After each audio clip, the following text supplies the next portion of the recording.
યુધિષ્ઠિરે કહ્યું, ભીમ દ્વારકાધીશ ક્યારે પધારે છે? અને યાદ આવ્યું કે કહેવાનું તો રહી જ ગયું છે, અને એમના વગર યજ્ઞ સંભવ નથી. હવે એક દિવસમાં દ્વારકાજીને આમંત્રણ આપવું કઈ રીતે? હવે તો એવા ચિંતામાં પડ્યા થયું કે હવે દ્વારકાધીશને અહીંયા બોલાવવા કઈ રીતે? કયો રસ્તો? આટલી દૂર આવે નહીં, આટલી જલ્દી થાય નહીં. ભીમે એક ઉપાય કર્યો, પોતાની ગુદામાં લઈને ફેરવી, અને એવી ફેરવીને ઉછાળી કે એના માથે પડે અને એના માથાના ચૂરા ચૂરા થઈ ગયા. અને જ્યાં ફેરવીને ઉછાળી અને માથે પડવા જાય તે દ્વારકાધીશ પ્રગટ થઈ ગયા, નાથી પકડી લીધું. આ શું કરે છે? પ્રભુ આમંત્રણ આપવાનો બીજો કોઈ ઉપાય નહોતો. ભક્તો પર સંકટ આવે તો આપ દોડતા આવો એ વિશ્વાસ હતો, અને હવે સમય હતો નહીં એટલે માથે સંકટ મૂક્યું તો આપ દોડતા આવીને પ્રગટ થઈ ગયા છે. એટલે પ્રભુ સંકટ પણ ભક્ત માટે તો અવસર જ છે, આપને નિકટ આવવાનો. પ્રભુ કહે પણ હવે આગળના કાર્યો છે, દ્વારિકા જવું જરૂરી છે. અને પ્રભુ જ્યાં રથ પર સવાર થયા એટલામાં એક દૂત દોડતો આવ્યો. મહારાજ દ્વારિકાધીશ, પ્રભુ આપે કોઈને વચન આપ્યું છે, આમ ન જઈ શકો. અને પ્રભુને ખરેખર કંઈ યાદ આવ્યું ને ઉતરી ગયા. કહેવાય છે કે એવું પેલી કથા આવતી ને કે જ્યારે ભીષ્મજીએ કહ્યું, દુર્યોધન આવ્યો ભીષ્મજીને કહેવા કે તમે દાદાજી બરાબર યુદ્ધ લડતા નથી, આટલા કૌરવ મર્યા ને એકે પાંડવ નથી મર્યો. ત્યારે ભીષ્મજીએ કહ્યું, કાલે હું અર્જુન જોડે ભયંકર યુદ્ધ કરીશ, અને તારી પત્નીને બ્રહ્મ મુહૂર્તમાં મોકલજે. હું અખંડ સૌભાગ્યવતીના આશીર્વાદ આપું, પછી તારો કોઈ વાળ વાંકો નહીં કરી શકે. પ્રભુ જાણી ગયા અને દ્રૌપદીને જગાડી દુર્યોધનની પત્ની જાય એ પહેલા કહ્યું, ચાલ મારી સાથે. પણ ક્યાં જવાનું છે? પ્રશ્ન ન કરીશ, મારી જોડે ચાલ. દાદાજીની છાવણીની બહાર લાવીને રાખ્યા. અરે આ તો ભીષ્મજીની છાવણી. હા, અંદર જજે, દાદાજી સમાધિમાં હશે, ચરણોનો સ્પર્શ કરજે, જે આપે એ બોલ્યા વગર લઈને બહાર આવી જજે. અને કદાચ જો પૂછે તો મારું નામ તો કહેતી જ નહીં. અને દ્રૌપદી અંદર ગઈ ને દાદાજી સમાધિમાં છે, જ્યાં સ્પર્શ કર્યો અને એમને થયું કે દુર્યોધનની પત્ની છે. બે હાથ ઊંચા કરીને કહ્યું, અખંડ સૌભાગ્યવતી ભવ. અને દ્રૌપદીના તો આનંદનો પાર ન રહ્યો. દાદાજી બહુ કૃપા કરી, હવે એ 5 માંથી એકેને ન મારી શકો. તું અહીંયા આવી ક્યાંથી આ સમયે? અને યાદ આવ્યું, મારે તો બોલવાનું નહોતું.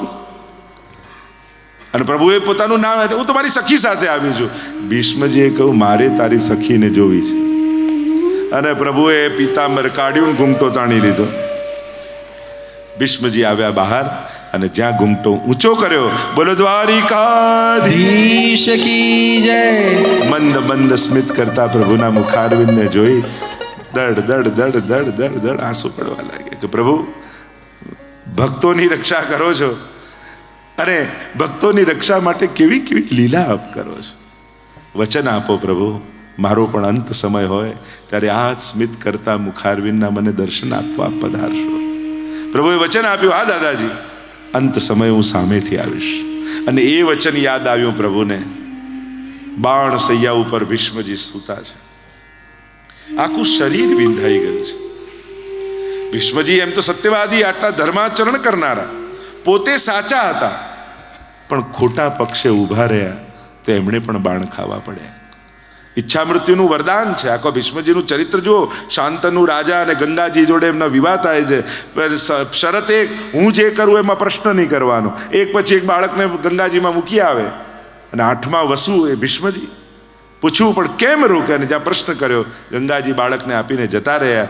અને એ જ ભીષ્મજી, અને જેણે ભીષ્મ પ્રતિજ્ઞા પોતાના પિતા માટે કરી. ખૂબ ઘણી બધી કથાઓ અને ઘટનાઓ જોડાયેલી છે.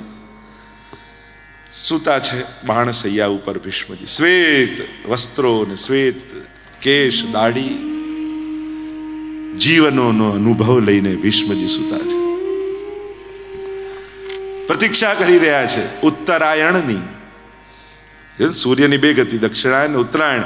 શાસ્ત્ર એમ કે ઉત્તરાયણમાં દેહ છૂટે તો સદગતિ થાય. આચાર્યોએ અર્થ કર્યો કોઈ સમયની નહીં, પણ કાળનો એ જે કાળ છે એવા કૃષ્ણની પ્રતીક્ષા કરે છે. ઉત્તરાના ગર્ભમાં જેણે અયન કર્યું, નિવાસ કર્યો, એની પ્રતીક્ષા ઉત્તરાયણ, એની પ્રતીક્ષા પરમાત્મા કરી રહ્યા છે. પાંડવોને લઈ દાદા ભીષ્મની નિકટ પ્રભુ પધાર્યા. શાંત ચિત્તે સૂતા ભીષ્મજીને સમાચાર મળ્યા, કૃષ્ણ આવ્યા છે. અને ધીમે રહીને નેત્રો ખોલ્યા દાદાજીએ, અને નેત્રોના બંને ખૂણામાંથી દડ દડ દડ દડ દડ આંસુ વહેવા લાગ્યા. વિચાર કરો, અંતિમ સમયમાં ઠાકોરજી સામે આવીને ઊભા હોય તો કોનું હૈયું ન ભરાઈ જાય? પ્રભુ આપે કૃપા કરી. મને ભરોસો હતો કે આપ પધારશો. અને બાણ સૈયા પર સુતા સુતા ભીષ્મજી સ્તુતિ કરે છે પ્રભુ. ઇતિમતિ કલ્પિતા વિતૃષ્ણા ભગવતી સાત્વત પુંગવે વિભું સ્વસુખમુપગતે ક્વચિદ વિહરતુમ પ્રકૃતિ મુપેયુષી ભવ પ્રવાહ. ભરોસો હતો કે આપ પધારશો એટલે આપના માટે એક ભેટ બચાવીને રાખી છે. અરે મારા માટે કઈ ભેટ? ઇતિમતિરુ કલ્પિતા વિતૃષ્ણા, મારી વિતૃષ્ણ મતિ જેને આજ સુધી ક્યાંય નથી લગાવી, આપના માટે બચાવીને રાખી. દાદાજીને કૃષ્ણ કહેવા લાગ્યા, તો પછી પાંડવોના પક્ષે કેમ ન રહ્યા, કૌરવના પક્ષે કેમ રહ્યા? મતિ જો મારામાં જ હતી તો એટલે જ તો સામે રહ્યો કે સીધા આપના દર્શન થતા રહે.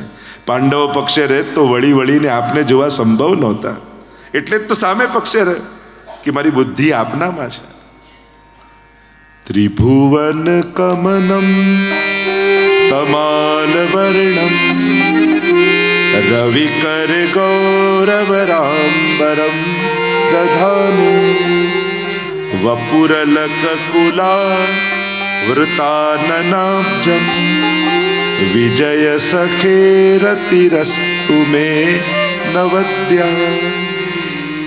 બાણ સૈયા પર સૂતા સૂતા પણ જે પ્રભુના સૌંદર્યને માણી શકે ને એ જ ભક્ત છે. જો અમારા વૈષ્ણવ પણ નાથ દ્વારા જાય તો કેટલી ભીડ, કેટલા ધક્કા. અહીંયા દ્વારકા બાકે બિહારી જાઓ, સેવા કુંજ જાઓ, એટલી બધી ભીડ. પણ એ ભીડમાં પણ બહાર નીકળે ને એક ધક્કો ખાઈને માંડ 5-10 સેકન્ડ દર્શન કરવા મળે. શ્રીનાથજી તરત બહાર આવે. બહુ સુંદર લાગતા તો શ્રીનાથજી તો આજે કેવા સુંદર હતા, કેવી સુંદર પાક પહેરી હતી, આમ વસ્ત્રો ધર્યા હતા. વિપત્તિમાં પણ જે કૃપાનો અનુભવ કરી શકે એ જ વૈષ્ણવ છે. સંકટમાં પણ પ્રભુની સુંદરતાને માણી શકે એ જ વૈષ્ણવ છે. અંત સમયમાં આખું શરીર વિંધાયેલું છે અને ચિત્ત પ્રભુના સૌંદર્યને માણે છે. પ્રભુ કેવા આપ સુંદર, અને આપના જેવું સુંદર ત્રિભુવન કમનમ, ત્રિભુવનમાં આપનાથી અધિક સુંદર બીજું કોઈ નથી. તમાલ વર્ણમ, વૃક્ષ જેવા પરોપકારી છો આપ. વૃક્ષ પર પથ્થર ફેંકો તોય ફળ આપે. અમે પણ ઘણા પથ્થરો ફેંક્યા પ્રભુ, આપે તો કૃપાના ફળ જ આપ્યા છે. ગાન કરતા કરતા અનેક પ્રકારની સુંદર સ્તુતિ 11 શ્લોકમાં ભીષ્મજી અદ્ભુત સ્તુતિ કરી છે. સ્વનિગમમપહાય મત પ્રતિજ્ઞા. ભીષ્મજીએ જ્યારે પ્રભુએ પ્રતિજ્ઞા લીધી ને કે યુદ્ધમાં રહીશ, હથિયાર હાથમાં નહીં લઉં, અને ભીષ્મજીએ પ્રતિજ્ઞા લીધી આપના હાથમાં હથિયાર લેવડાઈશ. ભીષ્મજી યાદ કરે છે અંત સમયમાં, મને જીતાડીને આપ કેવા પ્રસન્ન થાઓ છો. મારી પ્રતિજ્ઞા સાચવવા માટે પોતાની પ્રતિજ્ઞા છોડી દીધી. સ્વનિગમમ અપહાય મત પ્રતિજ્ઞા મૃતમધિ કરતુમ બપ્લુતો રથસ્થ. એક પછી એક બાણ છોડતા હતા ભીષ્મજી, અને જ્યાં બાણ વાગ્યું રથ ઉપર અને રથ તૂટ્યું, પૈડું તૂટ્યું, અર્જુનને પડેલો જોયો ને પ્રભુનો પિત્તો ગયો. તૂટેલા રથનું પૈડું આંગળીમાં લઈ સુદર્શનનું આહવાન કરી ફલાંગો ભરતા, જેમ એક સિંહ હાથીને મારવા માટે દોડે એમ ભગવાન પીતાંબર ઉડતું જાય ને ફલાંગો ભરતા ભરતા ભીષ્મજીનો ગ્રાસ કરવા માટે દોડે. અને ઉત્તરીય પડી ગયો. મારવા દોડ્યા તો ખરા પણ માર્યા નહીં, ગ્રાસ કરવા ગયા તો ખરા પણ મારે ગ્રાસ ન કર્યો. અનેક અર્થો કર્યા કે મહાપ્રભુજી કે કાળ બ્રાહ્મણ છે ને ભગવાને કાળનું રૂપ લીધું, અને ઉત્તરીય પહેર્યા વગર બ્રાહ્મણથી ભોજન ન થાય એટલે ભગવાને ગ્રાસ ન કર્યો. એક અર્થ એમ કર્યો કે એ સમય ભીષ્મજીના મનમાં મદ આવી ગયો કે જો ભગવાન હાર્યા ને હું જીત્યો, પ્રભુને થયું કે હમણાં મારીશ ને તો અધોગતિ થઈ જશે, અને ભક્તની અધોગતિ હું ન થવા દઉં, એટલે પ્રભુએ છોડી દીધા. અનેક અર્થ કર્યા. પણ ભગવાન યાદ કરે છે ભીષ્મજી કે મારું વચન, મારો યશ વધારવા આપે પોતાનો અપયશ લઈ લીધો. છેલ્લે સ્તુતિ કરતા ગોપીજનોને રાસલીલાનું સ્મરણ કરે છે. લલિત ગતિ વિલાસ વલ્ગુહાસ प्रणय निरीक्षण कल्पितो रुमाना। रास के समय जब प्रभु अंतर ध्यान हो गए और गोपियां उन्मत्त होकर कृष्ण को ढूंढने लगी, हे कृष्ण, रति मति गति कृष्ण हो गए। प्रभु मेरे प्राण भी आपके चरणों में मैं समर्पित करता हूं। अनेक अवगुण हैं हमारे भीतर, पर तू करुणा वाला है। हे करुणा करनारा, तारी करुणानो कोई पार नहीं। है संकट ना हरनारा, तारी करुणा आपकी कृपा को क्या कोई पार। अनेक दुर्गुणों छे पण तू क्षमावान छे। हो मारा पाप भर्या छे एवा, तारी भूल्यो करवी सेवा। मारा पाप भर्या छे एवा, तारी भूल्यो करवी सेवा। मारी भूलो ना भूलनारा, तारी करुणानो कोई पार। પ્રભુમાં બુદ્ધિ બહુ છે પણ યાદ શક્તિ બહુ ટૂંકી છે। તમે જ્યારે એમ પોતાના અપરાધો લઈને જાઓ ને, પ્રભુ મેં આ પાપ કર્યું હતું, અચ્છા મને તો યાદ નથી। પ્રભુ મેં આ ભૂલ કરી હતી, અચ્છા મને તો ધ્યાનમાં નથી। આપણે એ વાગોળી ભગવાન પાસે જતા ડરતા હોઈએ, આવું પાપ આવો અપરાધ પ્રભુ આગળ જઈને કહીએ ને તો પ્રભુ કે હું તો ક્યારનો ભૂલી ગયો છું। हो है परम कृपालु वाला, मैं पीधा विषना प्याला। हे परम कृपालु वाला, मैं पीधा विषना प्याला। विषने अमृत करनारा, तारी करुणानो कोई पार नहीं। है करुणा करनारा, तारी करुणानो कोई पार नहीं। વિષ્ણુજીએ પોતાના પ્રાણો ઠાકોરજીના ચરણોમાં સમર્પિત કરી દીધા। બોલીએ વિષ્ણુજી મહારાજ કી जय। પાંડવોનું રાજ્ય છે, ભગવાન પધાર્યા દ્વારિકા। ખૂબ ધામધૂમથી પ્રભુનું સ્વાગત થયું છે। દ્વારકાવાસીઓ કેટલા સમયથી પ્રતીક્ષા કરતા હતા અને પ્રભુ પધાર્યા। સૌથી વધારે સમય એમ તો ભગવાને દ્વારિકામાં વિતાવ્યો। 11 વર્ષ વ્રજમાં, 14 વર્ષ મથુરા અને પછી તો દ્વારિકા। અહીંયા પાંડવોનું રાજ્ય, ધર્માનુકૂળ શાસન છે, વૈષ્ણવી સંસ્કાર છે, બધું જ છે, ભગવાન નથી। પાંડવોને ગમતું નથી। પ્રતિપલ જે અમારી સાથે રહ્યો, સુખના સમયે જતો રહે તો કેમ ગમે? ઘણી વાર એવું થાય, નાનકડું ઘર હોય, બધા ભેગા રહેતા ત્યારે સેવા અને બધું થતું હોય, અને જ્યાં બધાના મોટા મોટા ઘર થાય, બધુંય હોય, ઠાકોરજી રાખવાની કોઈના ઘરમાં જગ્યા ના હોય। મને નહીં ભાવે, બાના ઠાકોરજી તું રાખજે, મને નહીં ભાવે આને તું રાખજે। પ્રભુને થાય ઘર મેં આપ્યું ને મારા માટે જગ્યા નથી। એક ખૂણો પ્રભુ માટે જરૂર રાખજો। જેણે ઘર આપ્યું એના માટે સ્થાન ઘરમાં હોવું જોઈએ। જે બેટંક જમાડે છે એના માટે કટોરી મિશ્રી આપણા ઘરમાં ન હોય। ચિંતન કરજો, વિચાર કરજો। હું કહું હોય તો પછીની વાત, આપણને જ વિચાર આવવો જોઈએ કે જે ઠાકોરજી આટલી કૃપા કરે છે એ જ આપણને એક દિવસ નડવા લાગે છે. બાકી બધું સેટ થાય. ઠાકોરજી ક્યાં સેટ થાય એવું નથી ઘરમાં. અરે એ સેટ નહીં થાય તો તું હંમેશા અપસેટ રહીશ. લોકો ડાઇનિંગ સેટ હોય, ટી સેટ હોય, ટીવી સેટ, બધા સેટ હોય, પછી રહેનારો પાછો અપસેટ હોય. એ ક્યારે સેટ જ ના થાય. અને એટલા માટે પ્રભુ વગર આપણું ઘર ન હોવું જોઈએ. ભલે પુષ્ટાવતા નહીં, પણ પ્રભુ તો હોવા જ જોઈએ. તમારા માટે ત્યાં ટીવી જોવાની જગ્યા હોય, સ્પોર્ટ્સની જગ્યા હોય, ઓફિસનું કામ કરવાની જગ્યા હોય, સુવાની જગ્યા હોય, તો પગે લાગવાની એકેય જગ્યા ઘરમાં ના હોય. જે આત્મા પરમાત્માની કૃપા થકી મળ્યો છે, એ પરમાત્માને યાદ કરવાની એકેય જગ્યા નહીં. પ્રભુ વગરનું વૈષ્ણવનું ઘર અધૂરું કહેવાય. એટલે એક સ્થાન ઠાકોરજીનું ચોક્કસ રાખે. કેટલું મોટું, કેટલી સાઈઝ, એ તો આપણી વ્યવસ્થા ઉપર છે. પ્રભુએ ક્યારેય કોઈને લિસ્ટ મોકલાયું નથી કે આટલું જ મંદિર જોઈશે, આટલા સાધન જોઈશે, આટલા વાસણ જોઈશે. પ્રભુએ ક્યારે લિસ્ટ મોકલાયું? ક્યારે?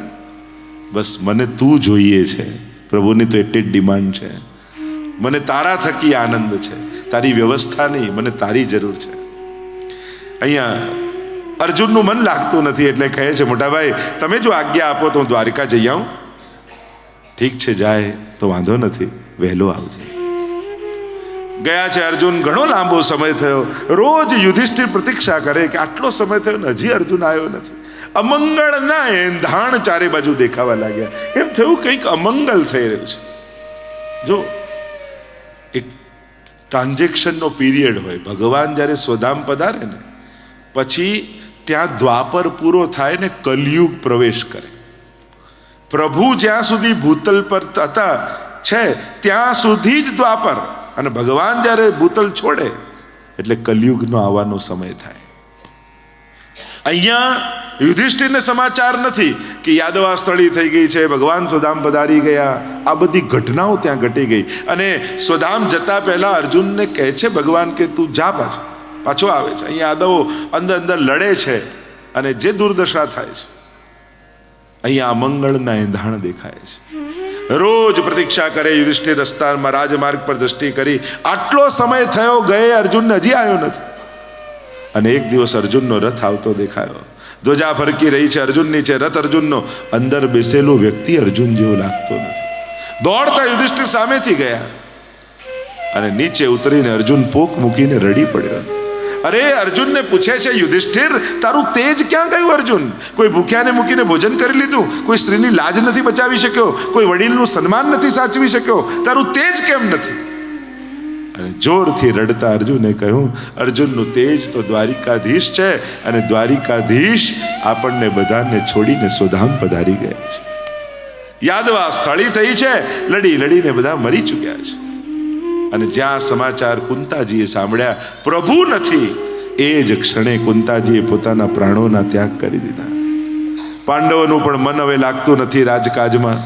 પરીક્ષિતને રાજા બનાવ્યા, રાજ તિલક કર્યું, ઈરાવતી સાથે એમના વિવાહ થયા છે, અને આ લોકો ચાલ્યા હિમાલય તરફ.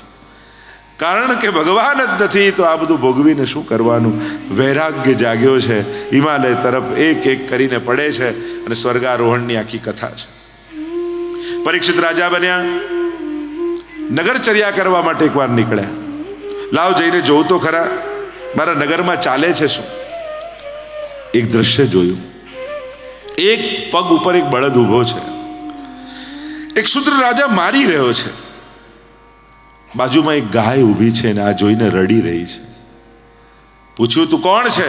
મારા રાજ્યમાં આવું પાપ કેમ બાંધ્યો એ રાજાને? ત્યારે પેલા બે હાથ જોડીને કહ્યું, હું કલયુગ છું, મારો આવવાનો હવે સમય થયો છે. ભગવાન સ્વધામ પધારી ગયા છે. મારા રાજ્યમાં તું ન રહી શકે આવા પાપ સાથે.